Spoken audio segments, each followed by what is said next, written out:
আসসালামু আলাইকুম বন্ধুগণ, সবাইগুলা কেমন আছেন? আমিও কিন্তু ভালো আছি। নতুন একটা ভিডিওতে সবাইগুলাকে স্বাগতম। মূলত আজকে আমরা যাচ্ছি সব বন্ধু বান্ধব মিলে এক স্যারের বাড়িতে দাওয়াত খাইতে। বেশি বকবক না করে চলেন গাড়ি দিয়ে স্যারের বাসায় যাওয়া যাক, তারপর দেখা যাক কে কোথায় আছে এবং কি করে। প্রথমে রুমে ঢুকে যা দেখলাম, সান্ডা সান্ডির দল সবাই একসাথে বসে গল্প করতেছে। এদিকে অন্তর আবার কত সুন্দর ক্লাস করায় রে। তোর কোন কোন জায়গায় ব্যথালো এ বন্ধু, যা করলা জীবনে উমরে গেলে জীবনে। ধন্যবাদ, শুধু আমি ছাড়া।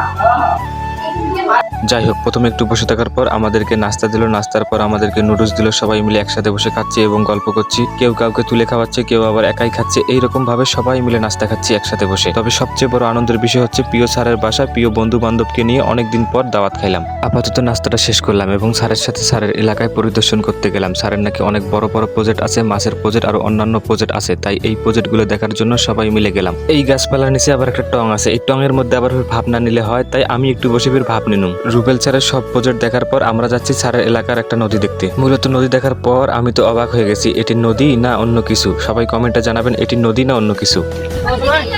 এলে নদী দেখতে পেরেছে, কোন আমরা স্তরের মানুষ এবার নদী দেখতে জন্য এই নদী দেখতে পেরেছে। দেওয়া তো লাগেন, এটা হলো নদী।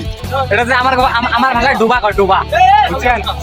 পাগলা ইঙ্গির বাড়ি কিন্তু এই শালা এই নদীটা ভাবতে পাইছে, মানে ভাব দেখতে পাইছি। এই যে আমরা